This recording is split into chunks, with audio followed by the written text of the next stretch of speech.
you'll never be cured of a miscarriage. It might be healed, but even in healed, there's a tenderness that never goes away, and so I think that's why people get so awkward around not knowing what to say or try to say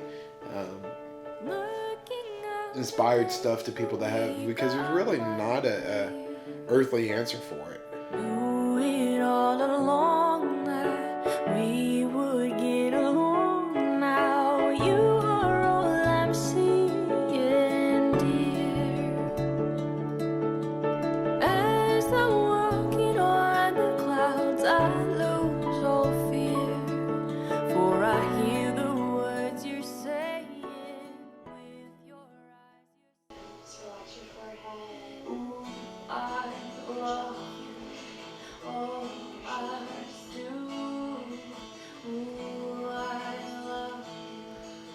Oh, I do. So I noticed that you got a little choked up on viewing it this time. Do you want to just tell me about what you're feeling like this next? I mean, since you just watched it today, like what's going on? Tell me about what's in your heart this morning. Well, just the words of the song. Though we didn't have that song picked out for the video, some of the things that I experienced throughout that time of watching my wife birth, the words of the song really do. I really didn't know how much I loved my wife until that day, and just beautiful. Enjoyed that day a lot, and it's hard, definitely reflecting to even think that was real. You get back to like day-to-day life, and special moments like that just don't seem as special, and it's just a great reminder of the beauty that we got to behold that day, of just watching our precious little Joy come back into our lives in a physical presence. And I don't know, so as I watched the video, I longed for those days a little bit. The title of the song is I Love You, I Do by Hansel and Gretel. And I just wanted to talk about, like, it's repeated over and over again. Oh, I love you. When I hear those words, I love you, for me, oh, I do, it's really easy and practical to think I love my wife. It's easy and practical to think I love this child.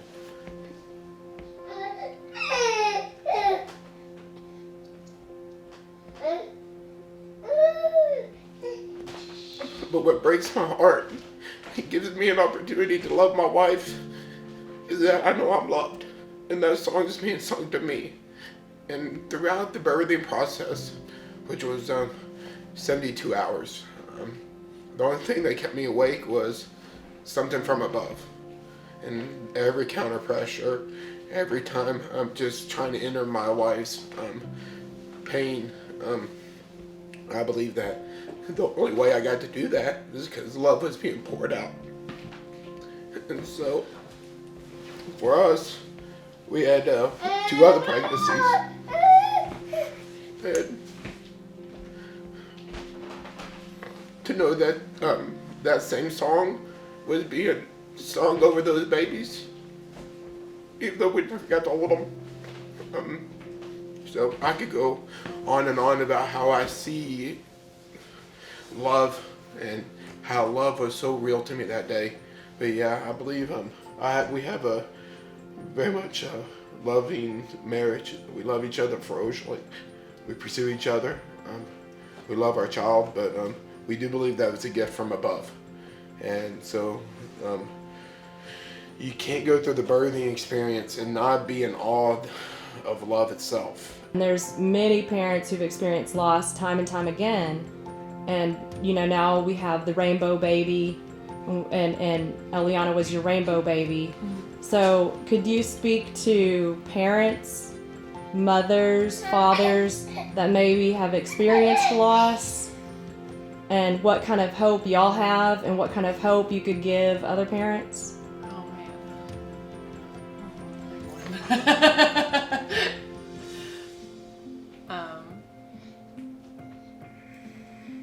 Yeah. Okay. I think the Lord is real good to me in those miscarriages. He through that, he brought me to a deeper level of love than I had known. My first miscarriage, I was real mad.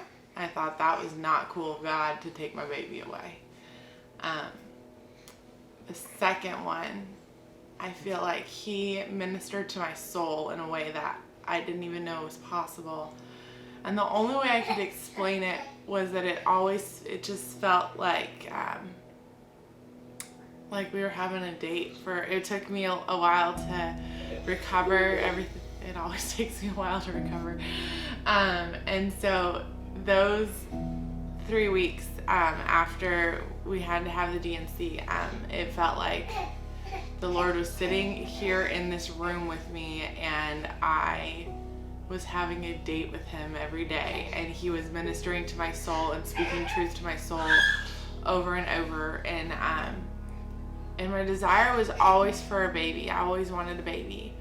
But he also, through the next couple of years, he got me to a place where I knew my hope wasn't in having a baby. My hope was in him. And I had to get to a place where I truly believe that he was enough for me. And a baby would be icing on the cake, but I didn't need it. That he had called me to so much more, that I had so much time to minister to other women that were going through miscarriages or infertility, and so I had all that time to sit and chat with them and walk through things with them, and where I didn't have I haven't had those opportunities as much having a baby. And so he just ministered to me in showing me that he was enough. Having a baby was more like a math equation for me. I thought A plus B equals C, or A1 plus 1 equals 2, or any of those basic, you do this, you get pregnant. And I treated it as that, and I didn't really realize that. So the first miscarriage happened. We'd only been married for a couple months. We had both of our losses in our first year of marriage. We were processing just on how to be a couple, and then throw in about to have a baby. And when we first got the news, I was like, yeah, this is how it goes. And so when we found out about the first one, Darcy was in Denver, and it pretty much happened at the airport, and I couldn't get to her.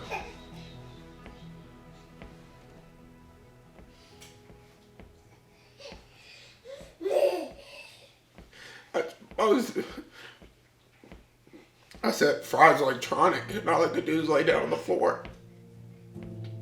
I'd like to say that humbled me, but it didn't.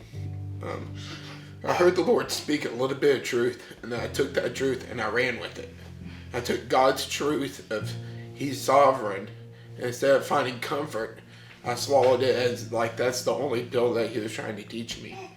So by the time my wife landed and got home, I kind of went numb with this God is sovereign, and just was like, okay, I'm okay with it. Not a lot of consideration for my wife, not a lot of tenderness, just like, hey, we gotta get through this. And so it was during this second miscarriage, we were walking in thinking we were going to find out if it was a boy or girl, and it came out and it was pretty obvious after that sonogram, and we had more to follow up. But for me, I was thankful I was with my wife this time, realizing that I could be grateful in that moment. It was a little bit different because I was never grateful for the last time. And so as a man, God had some sifting to do with me. And During the second one, I said, okay, God, I get your sovereignty. So many of my areas of my life I've given to you to trust. But this, Lord, this is simple math. And then throughout that, I started seeing how he was grooming me to be a father and to behold life and to be able to look at other families and be able to empathize with them and to be able to lay at him my biggest desire in life. I point that if it was a math problem, it wasn't a gift. And so for me as a husband, a father, to actually lay my desire down and not expect it back and then find peace and healing in that was huge, I think, as a building block for what he was doing in my life to prepare me. And during the birthing process and being a father, I can look back to those experiences and say he was there. So Daniel, at the birth, you were wearing a really cool T-shirt. God's love never fails. God answers prayers. We know that. He doesn't always answer in our timing, and sometimes it may feel like he never answers or he doesn't hear. Could you speak to us a little bit about that? So historically, I've seen this preached at different weddings and throughout the church, and a lot of people charity, love, focus in on that stuff, on that word. But for me, as I read these texts and even past verse 8, what really hit me and why I kind of clung to it was it talks about seeing dimly in the mirror, and then one day we see face to face. And with the first two miscarriages, it seemed like we saw really dimly, and then as Eliana came closer and closer, we started seeing face to face. You started seeing more sonogram pictures, started seeing different things that just really made it real. And ultimately, I believe I'm a child of God, and I believe one day I get to see him face to face. And so a lot of I didn't know, I was scared of the whole birthing process. As it came time, I was intimidated to be a father, but I would just go to this, and love never fails. So that was my only hope that day, because even after watching the birthing process, I don't know what else carries anybody during that moment. If it ain't love, then all of it's for vain. And so that's kind of our losses hasn't been in vain. Our lack of sleep wasn't in vain. The pain wasn't in vain. The frustration of not being able to cure my wife wasn't in vain. I don't know. That's kind of what the verse for me. Yes, love never fails, but it's the back end of that one day we'll see it face to face. To the men who would love to become fathers, do you have a message of hope for them? They may have lost a baby. Do you have a message for fathers that are men who want to be fathers? One thing that came true to me is that in my pain, I don't need to sit there in my pain. Go engage. There's children all the way around. It is such a blessing to bless children, to bless other mothers. I was fortunate enough to have babies during our difficult time. At times it was confusing, but we had children being born around us, and I got to engage. And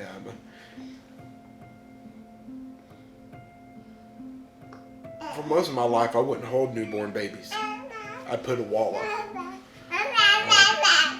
The Lord helped me take that wall down. Wanting to be a father is a very wonderful gift to have from God. Embracing that desire is sometimes hard. I know it takes opportunities of being vulnerable to even ask for it.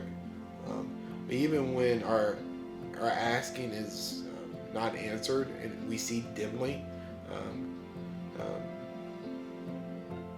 to know that we're not limited to having our own, that there are other children around, to not get walled up behind our fears, to engage via Sunday school, via nieces, nephews, cousins.